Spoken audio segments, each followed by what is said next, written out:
Jadi itu cara lama, cara amatiran, cara kuno. Jadi dia pemimpin itu ada 2 macam dia. Ada autokrasi, kemudian ada satu lagi demokrasi. Demokrasi itu musyawarah. Dua-duanya itu bagus. Sangat penting di pelaksanaan itu peran pemimpin. Kalau nggak ada, cari sampai ada. Duit berapa? 200, 250 kita cari. Dia ada namanya bos, ada namanya leader. Kalau bos itu ya udah dia asik nyuruh-nyuruh aja. Ya udah, situ. Nah, mikir Aceh menyehana peng, napuh jerat bagala. Apakah hal itu benar-benar telah diterapkan atau seperti apa menurut? Kenapa penting manajemen? Kan tadi efisien waktu. Ya. Ya mungkin tanpa manajemen orang sudah 10 langkah karena waktunya efektif, efisien ya. Hal-hal yang bisa dikerjakan 1 jam selesai. Kita 1 hari. Saat Ramadan tiba, hati pun berbunga. Waktunya berbagi ilmu dan cerita. DMDH Podcast, yuk kita dengarkan. Muhadatsah seru, penuh keberkahan. Bincang seru, nambah ilmu. Di setiap waktu hati pun syahdu. Ramadan berkah, kita bersama. Menimba hikmah di setiap kata. Ahlan ahibba DMDH TV dimanapun Anda berada. Senang sekali saya Nur Zahri hadir kembali menjumpai Anda dalam suatu program luar biasa persembahan dari DMDH TV, yaitu DMDH Podcast Muhadatsah Ramadan, bincang seru nambah ilmu. Dan tentunya pada kesempatan yang berbahagia ini dalam suasana bulan suci Ramadan, tentunya kita akan membahas tema yang begitu luar biasa, yaitu tentang manajemen dan seberapa pentingkah manajemen bagi sebuah lembaga pendidikan khususnya dayah. Dan tentunya berangkat daripada hal tersebut, tentunya kita mengenal suatu pepatah, yaitu al-haqqu bila nidhamin yaghlibuhul batilu binidham. Suatu kebenaran apabila tidak terorganisir dengan sistem yang baik, maka akan dikalahkan oleh suatu kebatilan yang kebetulan tersebut terorganisir dengan sistem yang baik. Maka begitu pentingnya manajemen dalam suatu lembaga pendidikan tersebut. Dan tentunya untuk membahas tersebut, di studio kita telah hadir sosok yang begitu luar biasa. Beliau merupakan salah satu Dewan Guru Senior Dayah Madinatul Diniyah Darul Pulau Gading, dan juga beliau menjabat sebagai Sekretaris Dayah Madinatul Diniyah Darul Pulau Gading. Beliau merupakan Tengku Zulfirman MPD. Langsung saja kita sapa beliau. Assalamualaikum. Waalaikumsalam warahmatullahi wabarakatuh. Apa kabar hari ini? Alhamdulillah, Masya Allah, begitu luar biasa. Dan tentunya dalam suasana Ramadan, kita juga berharap siapapun ahibba DMDH TV yang mengikuti acara kita pada malam yang berbahagia ini juga mendapatkan keberkahan dalam momen suci Ramadan. Amin. Amin ya Allah. Baik Guru, langsung kita awali perbincangan kita pada kesempatan yang berbahagia ini, yaitu berbicara tentang manajemen. Sebelum kita melangkah lebih jauh membicarakan tentang manajemen, apa sih sebenarnya manajemen itu? Pertama saya mengucapkan terima kasih diundang kembali ke DMDH Podcast yang luar biasa. Allah. Jadi sebelum kita masuk ke sana, kita berbicara dulu tataran berpikir manusia itu ada 3. Yang pertama konflik. Konflik artinya dia tidak mau menerima pendapat orang lain dan dia hanya mengakui kebenarannya sendiri. Itu namanya konflik. Ya, jadi yang bukan seperti dia itu salah semua atau konflik. Ya. Yang kedua itu namanya independensi. Artinya dia tetap mempertahankan punya dia, tapi juga mengakui punya orang lain. Ya, jadi bilang bahasa Aceh itu ilung lagero lu, gerone lagero. Yang paling tinggi itu integrasi namanya. Integrasi namanya. Jadi menyatukan. Jadi menyatukan. Artinya kita mengakui kelebihan orang lain yang kita butuhkan untuk melengkapi kelemahan kita, dan kita juga meyakini bahwa kelebihan kita itu dibutuhkan oleh orang lain. Jadi saling melengkapi. Ya, jadi kita tidak menjustis bahwa hanya ilmu kita saja yang benar, sehingga kita menolak ilmu-ilmu yang lain. Ya, karena hidup itu harus kolaborasi. Ya, maka oleh sebab itu hari ini kita berbicara tentang manajemen. Jadi manajemen itu secara sederhana dapat kita maknai sebuah kegiatan merencanakan, kemudian kita atur orang-orang yang akan melakukan rencana itu, kemudian kita lakukan gerakan yaitu pelaksanaan, kemudian yang paling penting itu evaluasi, dengan menggunakan semua sumber daya yang kita miliki dalam rangka mencapai tujuan. Nah, jadi manajemen itu penting karena dia punya dua manfaat. Yang pertama efisien dan efektif. Ya, jadi misalnya efisien artinya hemat, efektif dan tepat sasaran. Kalau kita mau buat kue dalam bahasa Aceh, misalnya kue boy misalnya kan, kita butuh tepung sekilo, ya, gula sekian. Kalau yang bahan yang kita sediakan ya memang yang dibutuhkan hanya segitu, itu namanya kita sudah efisien.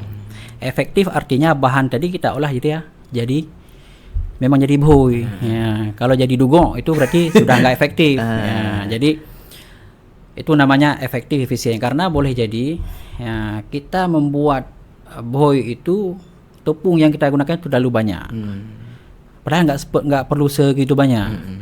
Nah, atau tepungnya itu tepat, bahannya tepat tapi nggak efektif. Jadi misalnya kan kalau di Dayah itu untuk membersihkan lingkungan Dayah itu hanya cukup untuk 100 orang. Kalau lebih dari itu namanya sudah boros. Efektif apa namanya? Lingkungan Dayah bersih. Tercapai maksud. Nah, jadi kita menggunakan sumber daya sebagaimana dibutuhkan. Yang lain kita simpan tuh kedepannya. Untuk yang lain kan masih banyak pekerjaan yang bisa kita lakukan. Ya, makanya penting itu manajemen. Ya, itu Tungku Nuruzari. Baik, luar biasa. Tadi guru juga menyebutkan bahwa ada 3 jenis manusia ataupun 3 jenis latar belakang. Tataran berpikir manusia itu adanya konflik, ada independensi dan juga ada integrasi.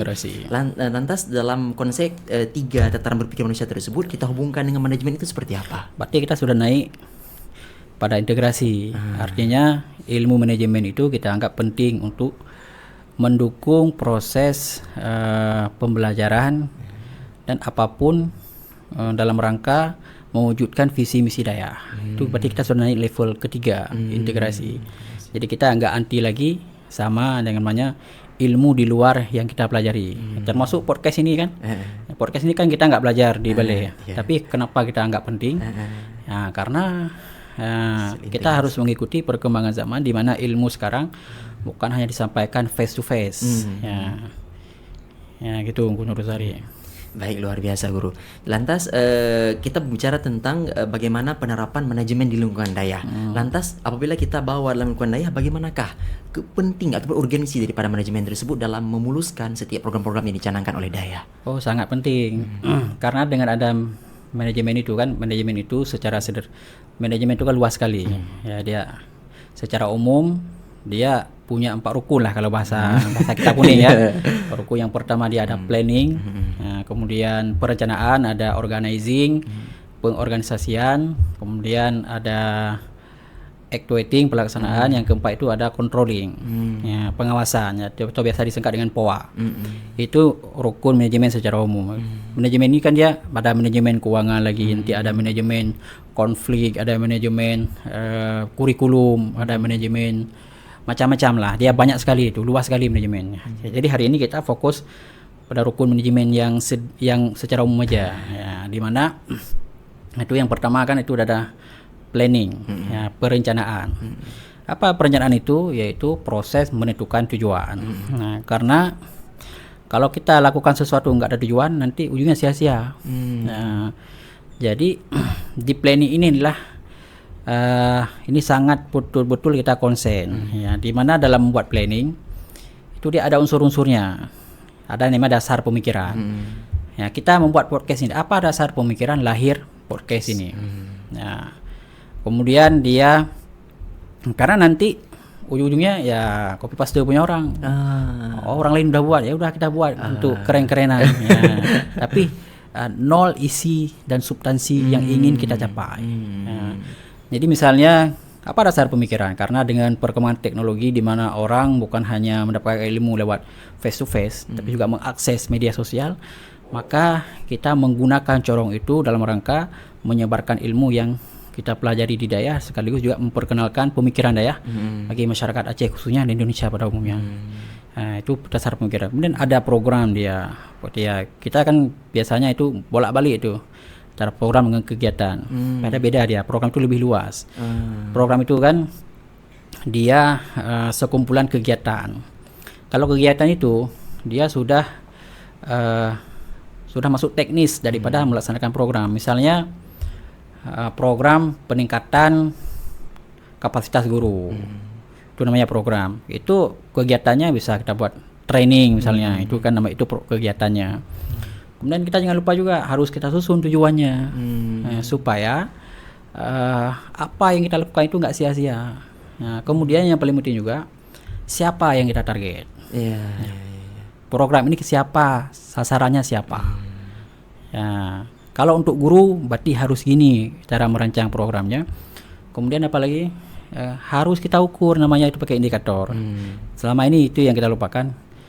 Dari 1 sampai 100, ya, bagaimana kita mengukur suksesnya program kita. Nah, maka itu harus dirancang indikator dengan sungguh-sungguh. Nanti di situ ada biaya, ada waktu pelaksanaan kapan. Nah, jadi kan kebiasaan kita apa-apa kalau duduk rapat itu langsung bahas tujuan. Badum sapo, tak apa. Padahal biaya itu siapa yang mengatakan berapa duit yang kita butuhkan? Program tadi. Program tadi. Seberapa banyak dana yang dibutuhkan? Ya, program tadi. Kalau memang program mengatakan segitu kita butuh dana. Ya, mikir aja menyehana peng, lampu jerat ada bagala. Jadi enggak ada istilah dia 5 hari lagi sangyo ada bagali, enggak ada itu. Memang perencanaan dari jauh-jauh hari. Iya, harus jauh-jauh hari. Makanya nanti dia ada kita pakai analisa SWOT. Ya, kita lihat apa kekuatan dan kelemahan internal kita, kemudian apa tantangan dan peluang di luar, supaya program kita itu nggak konyol, jadi nggak nekat berujung konyol. Jadi semuanya sudah diprediksi. Ya, jadi setelah kita ukur, oh gini, ini mampu kita lakukan. Kita nggak punya duit, tapi kita punya kemampuan untuk membangun relasi dan jaringan. Ya, ini harus Nurul Zahari ya. Ini jadi harus serius kita di perencanaan, karena ada istilah kayak ini. Kalau dalam bahasa Aceh seperti ini. Menyahandate mehe pak perencanaan, ya bu siap dehe watai pelaksanaan. Di panik kita nanti. Hal-hal yang tak ada terduga boleh jadi terjadi. Jadi kita nggak punya kemampuan memitigasi, karena panik. Ya, panik. Itu yang biasanya kita lupakan, dan itu yang pertama perencanaan. Ya, selama ini kan itu terlalu kita abaikan ya. Makanya kalau kita sudah ngerti yang gini-gini aja sederhana gini, kita mau pimpin apa, entah perkumpulan santri di kampung, di Menasa, kita udah tahu mulai dari mana. Ini nyo kamu lut, kita mau buat apa, bukan berapa kita tarik duit. Ya. Kita mau buat apa yang kita ingin target dari program ini apa, sehingga semuanya itu terukur dia. Jadi nanti tahun depan kita ada peningkatan acaranya, karena bisa diukur. Kalau enggak, mulai dari nol. Perubahan. Ya, itu ngurusnya. Baik, luar biasa. Jadi dari berbagai manajemen yang seperti yang guru sampaikan tadi, ternyata begitu kompleks pembahasan yang terdapat manajemen tersebut. Iya. Ya. Lantas bagaimanakah kita menyatukan persepsi yang tentunya setiap orang itu memiliki berbeda pemikiran? Bagaimana kita memberikan pemahaman kepada mereka sehingga setiap perencanaan dalam manajemen yang telah kita atur begitu kompleks tersebut bisa diterima dan mereka pun bisa mengikuti hal tersebut. Oh iya. Yang pertama, kalau yang baru memang kan kita perlu membuat penjelasan bahwa dengan ada manajemen ini memudahkan. Artinya nanti kan tadi kan sudah masuk di perencanaan, sudah selesai perencanaan, sudah matang itu, dan sudah kita buat metrik ya dengan kolomnya masing-masing. Ya, kemudian kita lanjut, kemudian kita analisa pakai analisis SWOT. Itu sebenarnya alatnya bukan hanya SWOT, tapi banyak yang lain. Kemudian kita masuk dalam pengorganisasian. Ya, jadi apa pengorganisasian itu? Kita buat strukturnya. Jadi struktur itu bukan asal-asal kita buat. Harus orang yang memiliki kapasitas tersendiri. Itu yang pertama. Yang struktur itu kita buat berdasarkan program. Ya, berbeda program beda struktur. Iya. Misalnya kayak pakai di sini. Iya. Perlu nggak transportasi? Perlu, sangat perlu. Berarti buat tuh ada. Perlu nggak bidang konsumsi? Perlu. Nah, kemudian perlu nggak bidang acara? Perlu. Ya. Perlu nggak bidang kebersihan? Tentu perlu. Jadi yang struktur itu kita buat berdasarkan kebutuhan program. Kita buat struktur kebutuhan program. Kemudian di situ setelah strukturnya kita buat itu jangan copy paste punya orang, jangan nanti hubungan internasional perlu nggak kalau di podcast? Kurang. Nggak perlu kan di sini kan, karena kita nggak ngundang orang luar negeri ya. Nah, kemudian yang ke berikutnya struktur sudah, kemudian kita harus mendelegasikan tugas. Artinya orang-orang yang sudah masuk struktur itu kita rinci tugasnya apa aja. Kalau ketua tugasnya apa, bendahara apa, sekretaris apa, bidang pembawa acara apa, bidang konsumsi apa, broadcaster apa, sehingga orang fokus pada Tugasnya masing-masing. Jadi kalau seandainya nanti ada yang terbengkalai, kita tahu. Nah, oh ini punya si Tia ini, dia ini yang nggak ngerjain. Nah itu, jadi kalau Gunung Hari bagian host, jadi yang bukan Gunung Hari itu bukan tanggung jawab. Walaupun nanti kita bantu, artinya kita nggak berkerumunan, ya nggak berkerumunan. Kita mau mengulang silakan, mau tolak silakan, mau pergi kemana silakan. Yang penting jaga tugas masing-masing. Itu yang ketiga, itu koordinasi. Ya. Koordinasi bagaimana hubungan antara ketua bidang ini, kemudian hubungan sekretaris, bendahara dengan ketua, bertanggung jawab kepada siapa. Ini harus penting. Jangan nanti ketua panitianya nanya sama anggota bukan ketua bidang. Jadi dia bertanya kepada ketua bidang, misalnya ketua bidang acara, jangan kepada anggota. Anggota bertanggung jawab kepada ketua bidang. Ketua bidang bertanggung jawab kepada dia. Ya, jadi itu. Jadi jangan sampai nanti ya anggota kebersihan dia nggak tahu apa-apa udah kena marah di lapangan. Dimarahin sama ketua panitia. Padahal dia cuma anggota biasa. Ya, itu di pengorganisasian. Jadi kan manfaatnya kan mudah.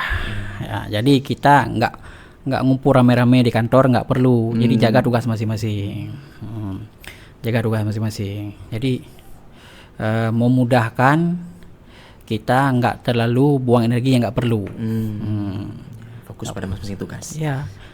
Kalaupun nanti oke lah kita punya tenaga energi yang banyak, bisa kita selesaikan juga. Tapi buat apa? Kalau kita bisa menyisihkan energi sedikit, buat apa kita sisihkan banyak-banyak? Masih banyak hal lain yang perlu kita lakukan. Itu namanya kan nggak efisien. Ya nggak efisien, nggak cerdas, nggak bijak menggunakan energi dan waktu. Itu Gunur Zahri. Ya, luar biasa. Jadi dari pembahasan yang guru sampaikan tadi ada yang ingin saya highlight, yaitu pada pembahasan tentang tidak mengcopy paste program orang lain. Lantas seperti apakah itu? Bukankah ketika kita merencanakan suatu program, tentunya program-program yang mungkin terlebih dahulu dilakukan orang lain menjadi inspirasi bagi kita. Apakah itu menjadi suatu yang masalah apabila kita mengcopy paste program orang lain? Seperti apa itu, guru? Boleh saja. Cuma kita harus mempelajari betul latar belakang orang buat program itu. Jadi beda maksud. Ya, harus tahu, jangan asal-asal buat. Orang udah buat pengajian di Kedai Kopi, rame orangnya. Kita harus buat juga, jangan kalah kita. Supaya viral, hebat kita. Itu masalahnya. Kenapa kita buat orang pengajian di warung kopi? Karena masyarakat sekarang mereka banyak ngumpul di Kedai Kopi. Jadi lebih mudah. Jadi kita ubah Kedai Kopi itu jadi tempat ngaji yang santai. Itu harus. Jadi ada istilah kan, ATM namanya. Tahu nggak ATM apa? Keren tahu. Amati, tiru, modifikasi. Jadi kalau kita membuat program lain bisa aja kita amati, kita tiru, kemudian kita modifikasi sesuai dengan kebutuhan. Karena beda tempat beda kebutuhannya. Jadi bukan sama sekali nggak bisa niru program orang. Ini kan lebih duluan orang buat juga podcast ini kan. Tapi isinya kita harus pahami. Boleh bentuknya sama, tapi kita punya tujuan sendiri. Ya, itu yang paling penting. Jadi jangan asal ceplak. Itu masalahnya.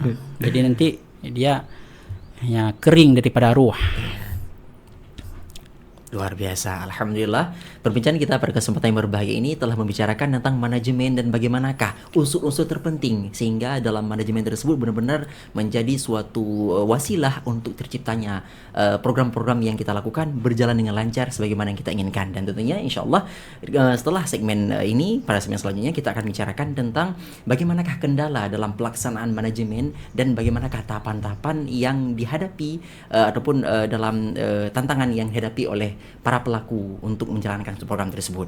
Namun sebelum itu tetaplah setia bersama kami. Insya Allah kami akan kembali setelah jeda pariwara berikut ini.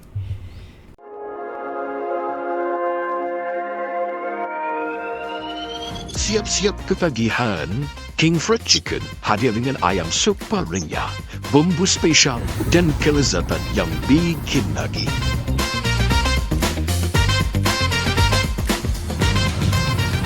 Crispy, juicy, pedasnya lagi. Harga pas, rasa kelas juara. Yuk cobain sekarang. King Fried Chicken, Raja Ayam Goreng, Raja Rasa.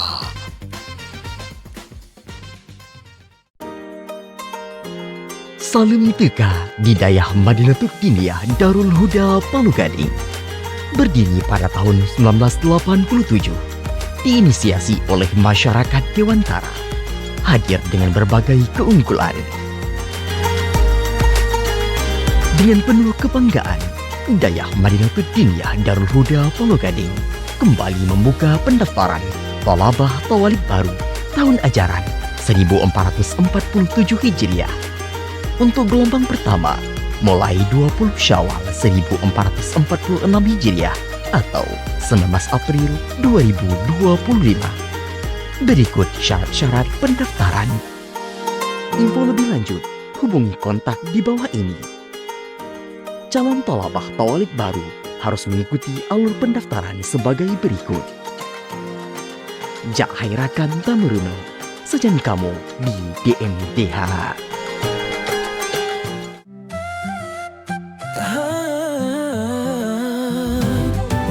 Wahai saudara, so syurga, tamita ilmu serta beramal, demba otke setia bersama, bincang seru, nambah ilmu.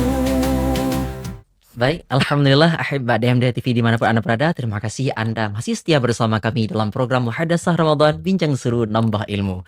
Dan tentunya pada kesempatan yang berbahagia ini kita telah membahas tentang bagaimanakah pentingnya manajemen dalam suatu pendidikan, khususnya daya, dalam rangka untuk menciptakan program-program yang tentunya program tersebut akan sesuai dengan target dan tujuan yang diharapkan.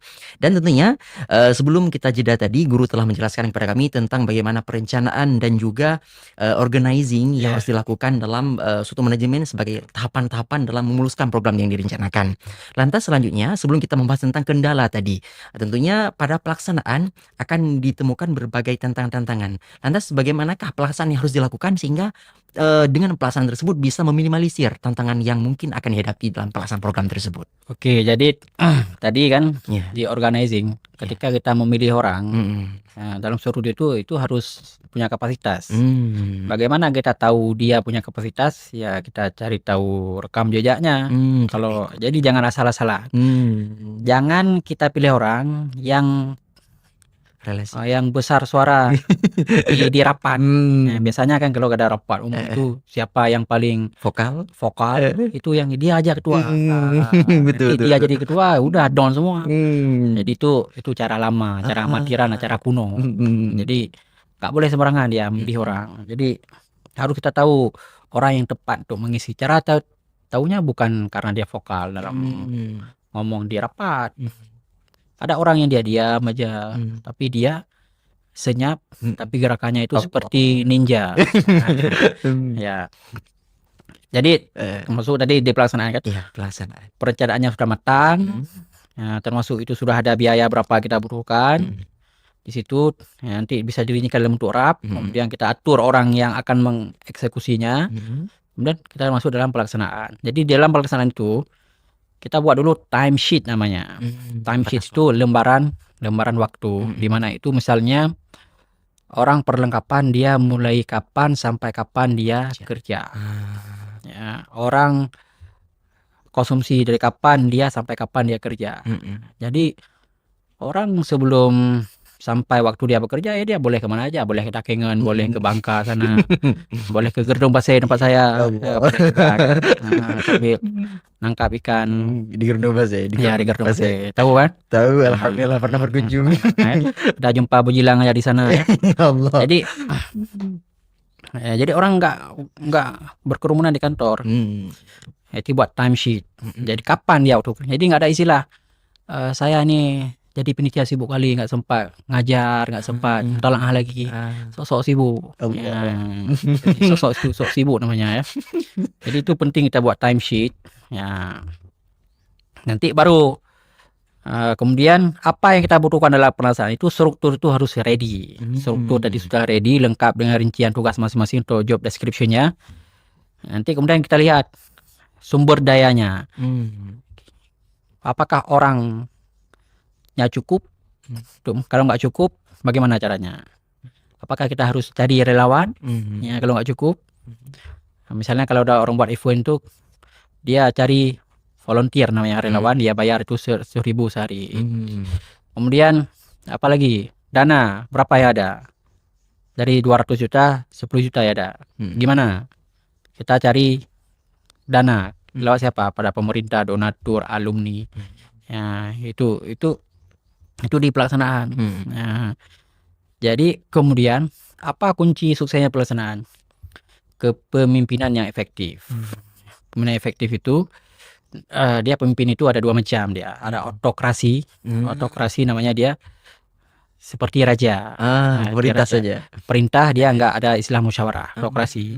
Autokrasi ujungnya dia otoriter dan one man show. Jadi apa-apa dia buat sendiri, nggak ada musyawarah. Kemudian ada satu lagi demokrasi. Demokrasi itu musyawarah. Dua-duanya itu bagus asal penempatannya yang sesuai. Dua-duanya bagus. Ya, kalau di daerah itu kalau pimpinan itu nggak harus musyawarah sama gurunya. Dia hanya memberi arahan.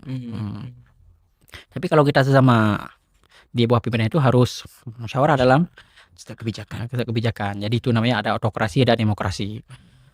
Kemudian jadi sangat penting nih pemimpin itu harus punya jiwa leadership, menggerakkan orang dia. Dia harus punya motivasi. Motivasi sederhana. Misalnya siapa ketua panitia di sini, dia cara motivasi Kiban Gus Saiful.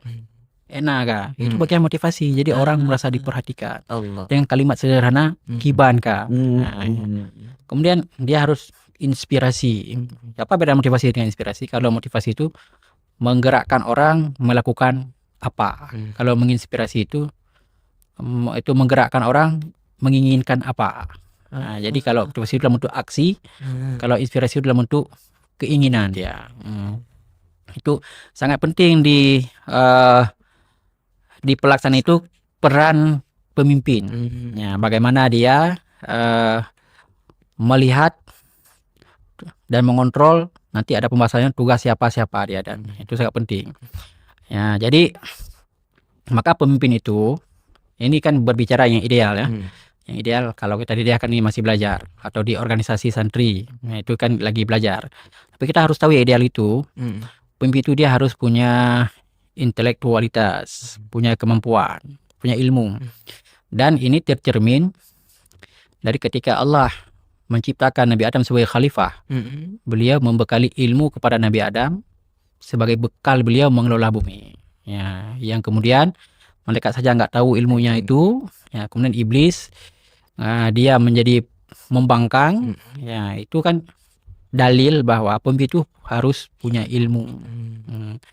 Kemudian dia harus punya etikabilitas namanya. Jadi dia punya jujur, adil, bijaksana, itu etikabilitas. Kalau dalam dunia demokrasi sekarang itu termasuk lagi elektabilitas. Itu kemasyhuran, dikenal oleh orang kan.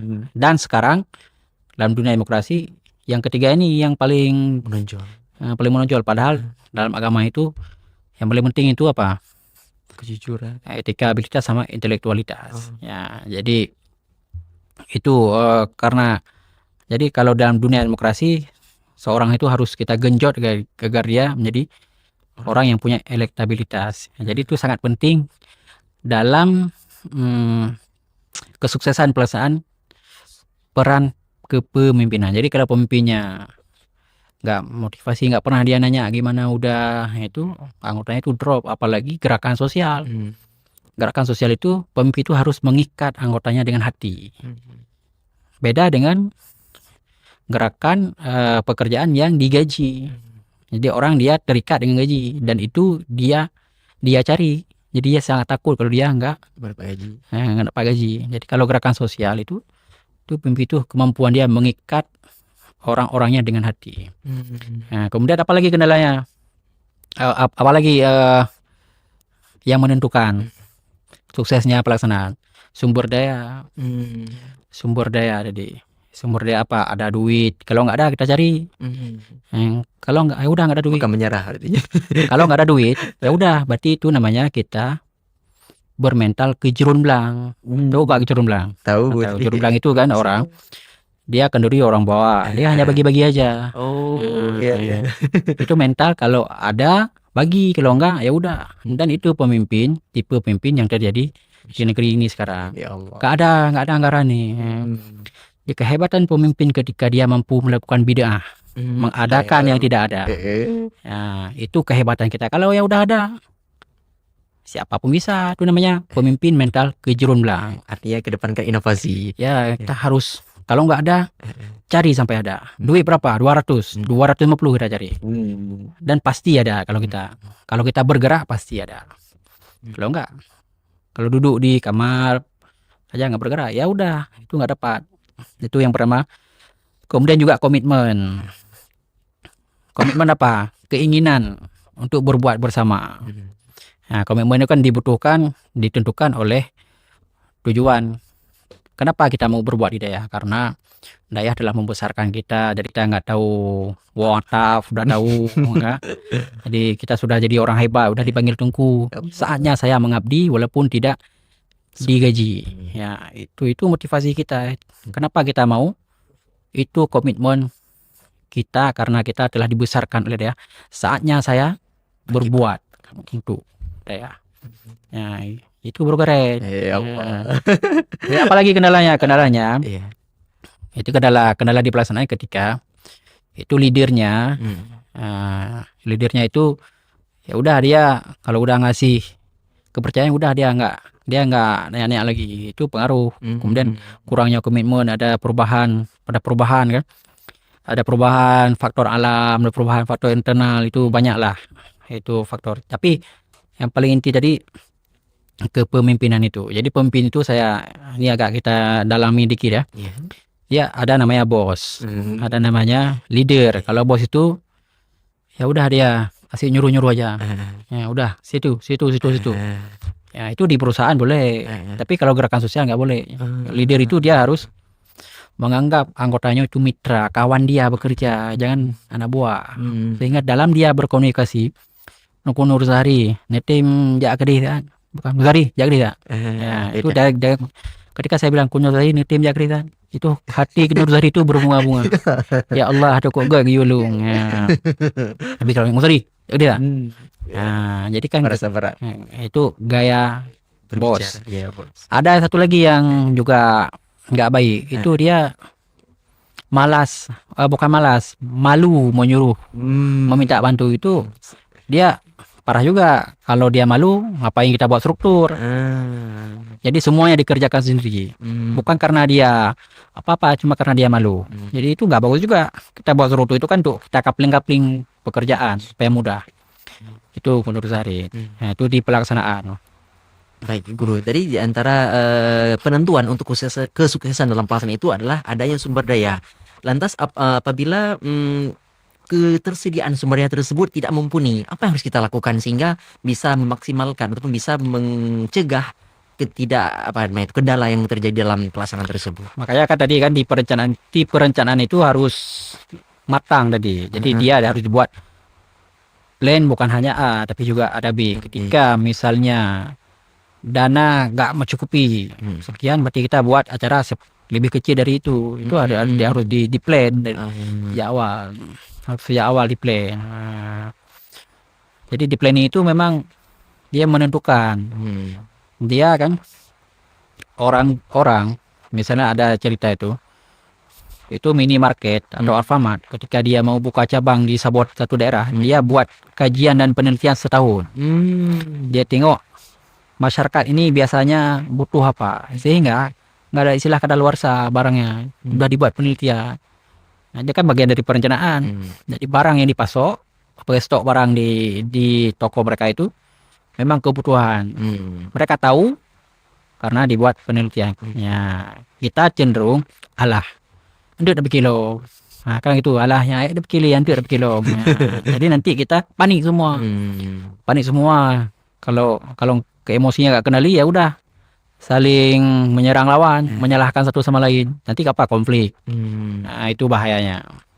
Luar biasa, alhamdulillah penyampaian yang telah disampaikan guru kita bersama dalam tahap pelaksanaan ataupun activating daripada manajemen daripada suatu program yang kita laksanakan tersebut gitu luar biasa, dan tentunya banyak faktor yang menentukan kesuksesan daripada pelaksanaan suatu program tersebut. Namun sebelum itu kita juga akan bahas tentang bagaimanakah evaluating ataupun controlling yang bisa dilakukan setelah kita melaksanakan program-program yang telah direncanakan tersebut. Namun sebelum itu tetaplah setia bersama kami. Kami akan kembali setelah jeda pariwara berikut ini.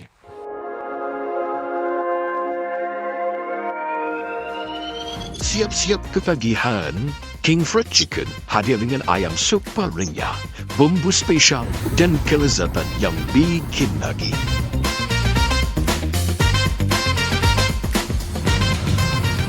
Crispy, juicy, pedasnya lagi. Harga pas, rasa kelas juara. Yuk cobain sekarang.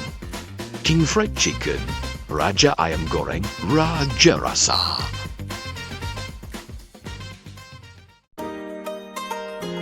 Salim Teka di Dayah Madinatul Diniyah Darul Huda Palu Gading. Berdiri pada tahun 1987, diinisiasi oleh masyarakat Dewantara, hadir dengan berbagai keunggulan. Dengan penuh kebanggaan, Dayah Madinatul Diniyah Darul Huda Palu Gading kembali membuka pendaftaran Thalabah Thawalib baru tahun ajaran 1447 Hijriah untuk gelombang pertama mulai 20 Syawal 1446 Hijriah atau 19 April 2025. Berikut syarat-syarat pendaftaran. Info lebih lanjut, hubungi kontak di bawah ini. Calon thalabah Thawalib baru harus mengikuti alur pendaftaran sebagai berikut. Jak hairakan tamuruno, sejan kamu di DMDH.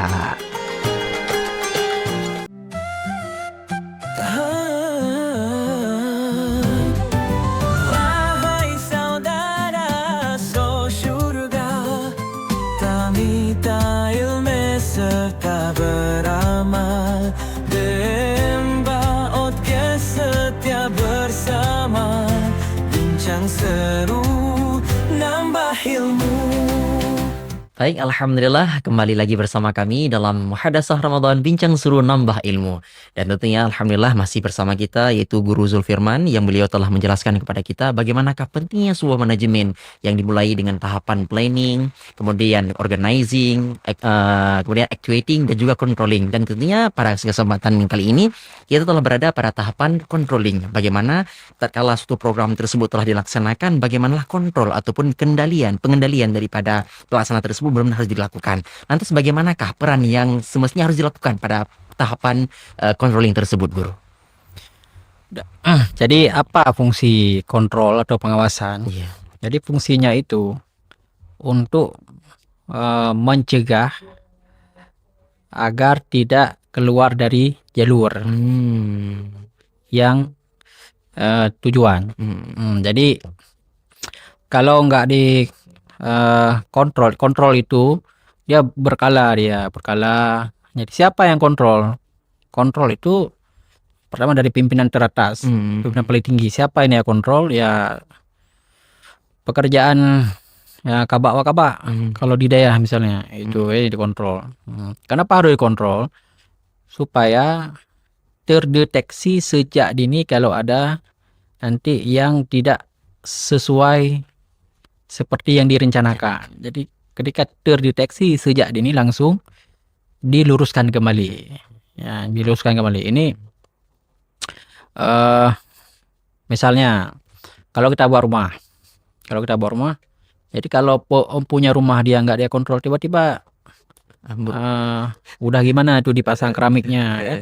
Nah, jadi kalau dia kontrol langsung, ini bukan ini yang saya inginkan, langsung bisa. Kalau udah selesai semua, Apalagi ini buat. nah, itu pentingnya kontrol. Kontrol itu bisa berkala dia. Dia kontrol itu bagaimana cara kontrolnya? Macam-macam itu dia. Boleh metode observasi, observasi turun ke lapangan. Ya, observasi itu turun ke lapangan. Kemudian boleh dengan dia menerima informasi, dia ada orang yang lapor, ini udah gini. Bagusnya dikombinasi keduanya, karena dengan terjun lapangan itu bisa lebih real, kelihatan di lapangan itu kan. Itu namanya fungsi pengawasan, dan juga itu bisa memotivasi orang di lapangan. Kehadiran pemimpin, leader di lapangan itu bisa memotivasi orang di lapangan dalam bekerja. Itu penting, itu sederhana tapi itu dampaknya luar biasa. Kemudian apa beda sama evaluasi? Evaluasi itu biasanya itu setelah selesai kegiatan semua, baru kita nilai ini kegiatan program kita ini dari 1 sampai 100 berapa yang sampai target, apa kendalanya, apa yang harus kita perbaiki. Jadi rekomendasinya ke depan nanti. Jadi ke depan kita harus gini, jangan kayak gini. Nah, itu kalau ada evaluasi. Makanya penting bagi kita selesai acara di mana aja, Haulabu, acara perlombaan PHBI, kita evaluasi supaya kita nggak terperosok ke dalam lubang yang sama. Itu pentingnya. Dan acara kita itu semakin hari semakin meningkat kualitasnya, semakin baik dia. Kalau kita terus evaluasi, masalahnya kita nggak mau ya alah dua kali sepuluh itu penting. Jadi acara kita ya gitu-gitu aja, bahkan menurun, dan itu nggak ada pelajaran bagi generasi berikutnya. Harusnya mereka tahu, oh nanti kan mereka ya akan melakukan, oh ternyata gini, ternyata ini kurang. Dia pikir udah bagus sekali, ternyata ketika ada yang orang kasih tahu, ini ternyata kurang. Oh ya, itu pentingnya evaluasi. Itu sangat penting evaluasi. Jadi apa yang kita evaluasi, maka untuk bahan evaluasi dan bahan pengawasan itu kan targetnya harus jelas. Maka di tujuan tadi itu harus jelas, di indikator itu harus jelas. Ya, itu yang harus kita evaluasi. Jadi kalau nggak jelas target, nggak jelas, kalau misalnya di perusahaan kan ada SOP, ada SOP.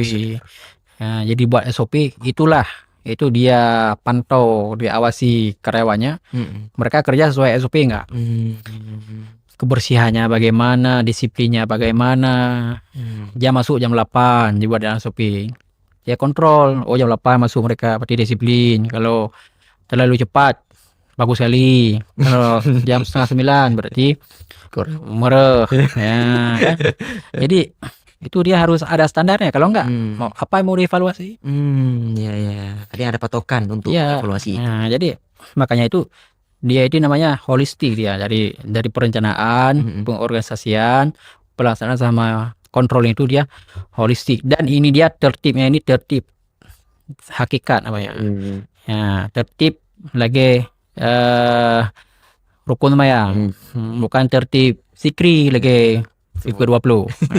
Jadi memang urutannya dia dari perencanaan, kemudian sampai tahap keduanya itu pengorganisasian, pelaksanaan, baru evaluasi. Mungkin kita gak baru-baru kali sama ini, cuma musyawas, gak muratap. Jadi ini ya kita musyawa. Jadi tiba-tiba udah bahas anggaran. Nah, padahal apa yang mau dibuat nggak jelas. Perlu support TDP, membeli po. Puru kah? Ya tuh, ya engkau pilih. Kak perlu 15.000, sekedar engkau pilih. Nah, itu penting di Kunurus hari. Ya, jadi kalau ini kita terapkan, ini yang secara umum aja, itu mudah. Kita nggak saling menyalahkan di lapangan. Nyo supobut, bro tak mampu.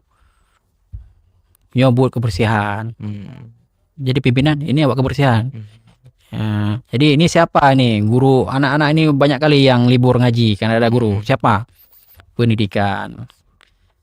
Itu anak-anak ribu kali waktu jamaah siapa ibadah.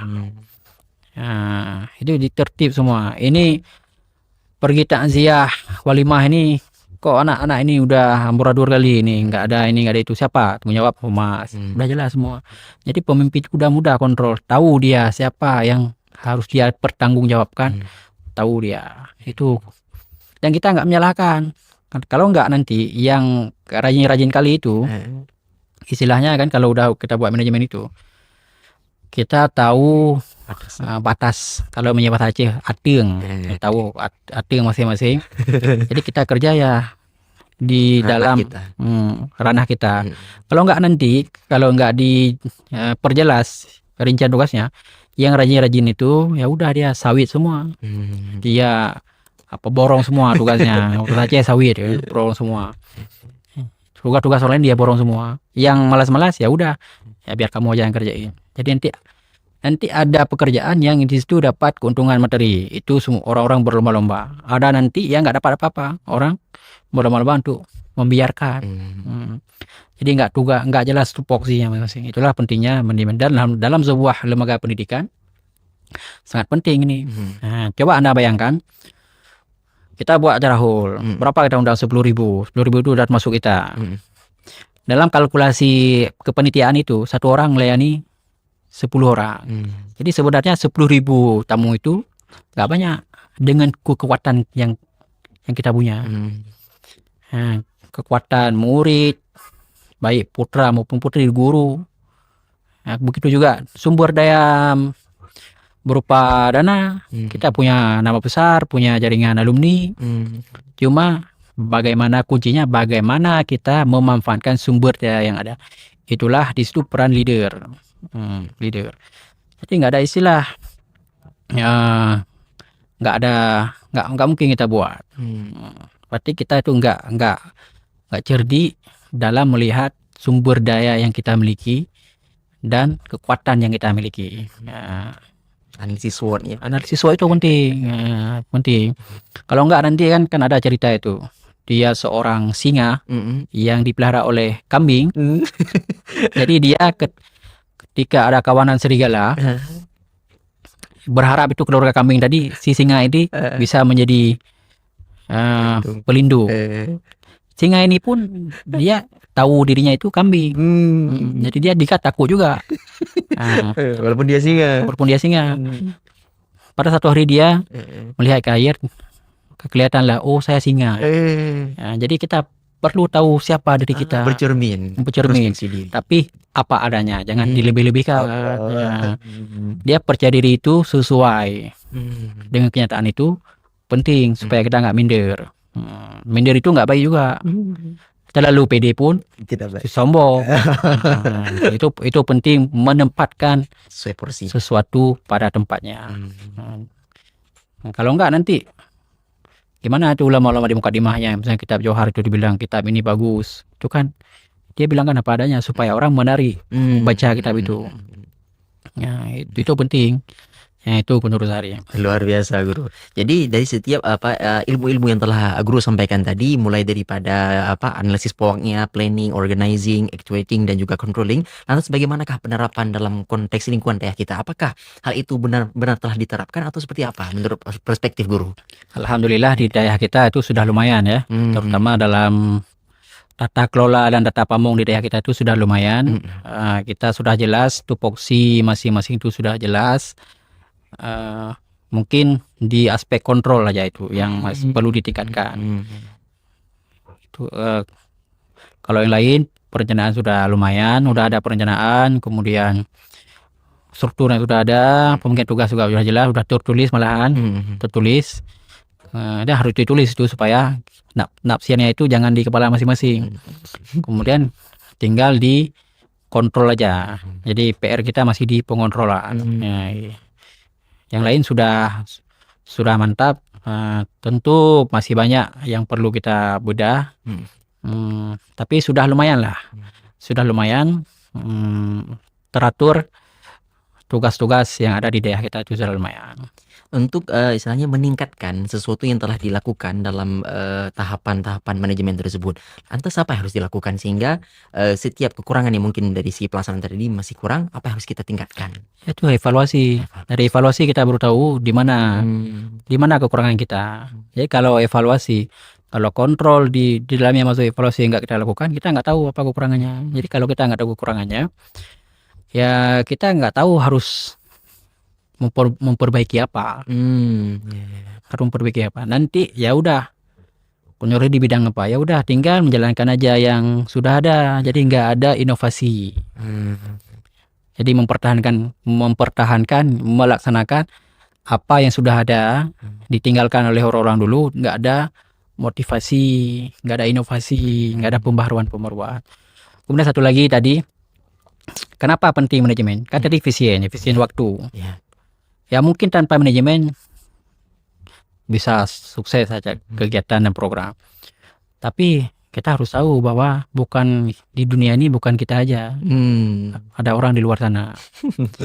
Jadi orang sudah melangkah 10 langkah, kita baru 1. Karena kita terlalu banyak menghabiskan waktu di satu pekerjaan. Ya. Orang sudah 10 langkah karena waktunya efektif, efisien ya.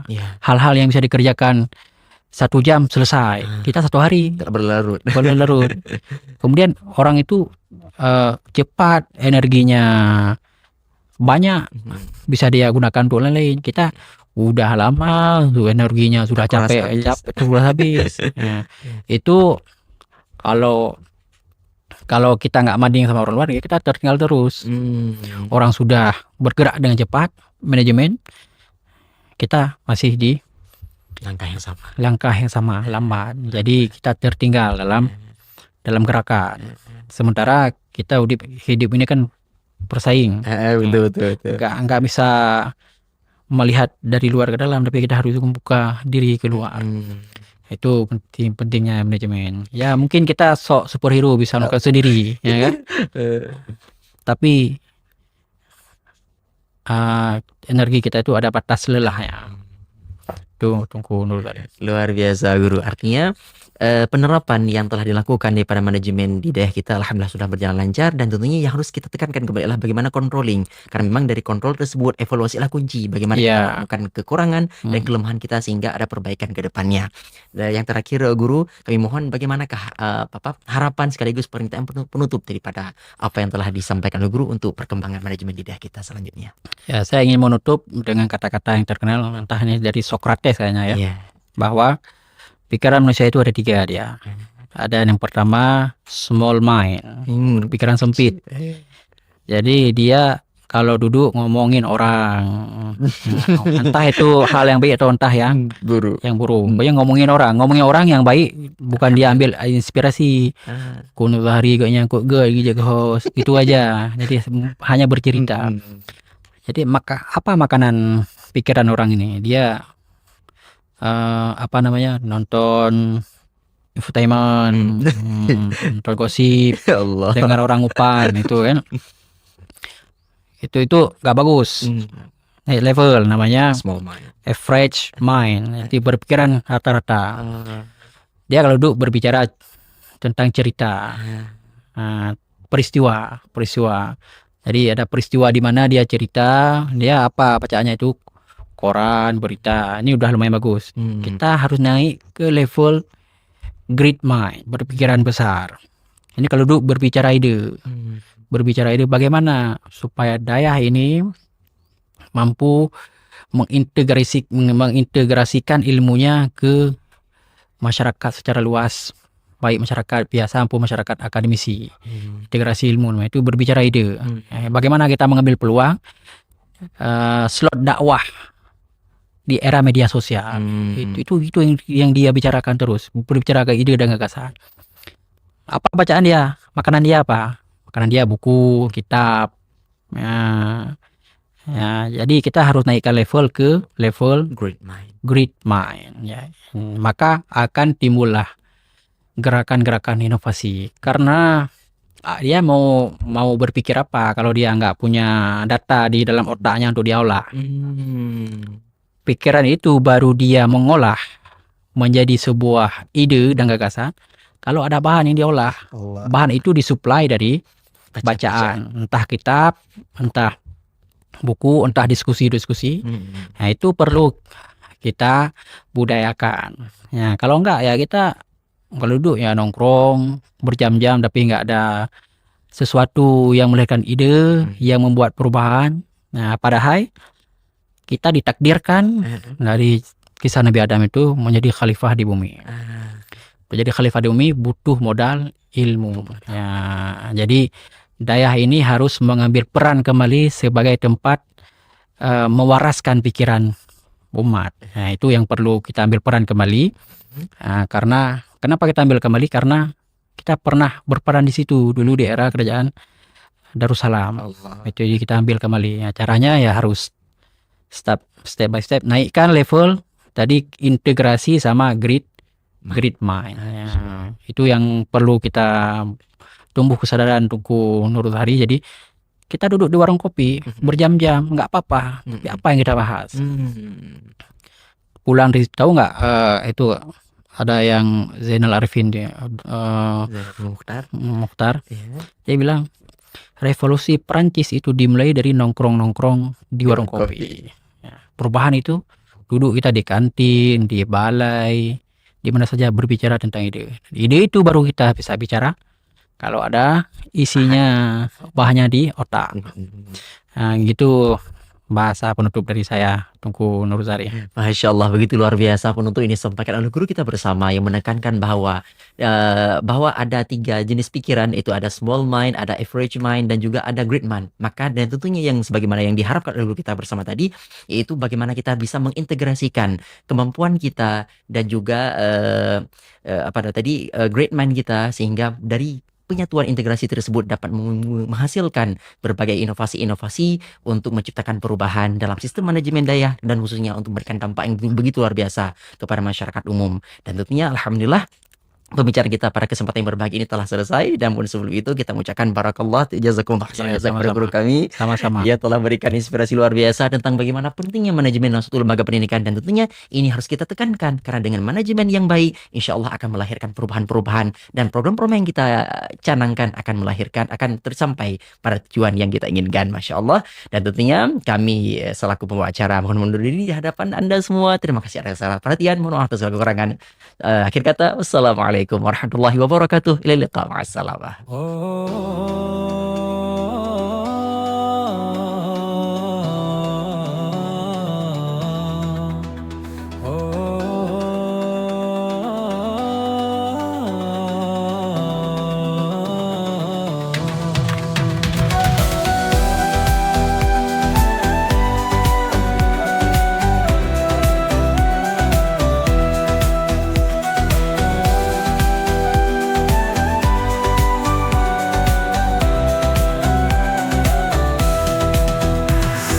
Ramadan tiba, hati pun berbunga.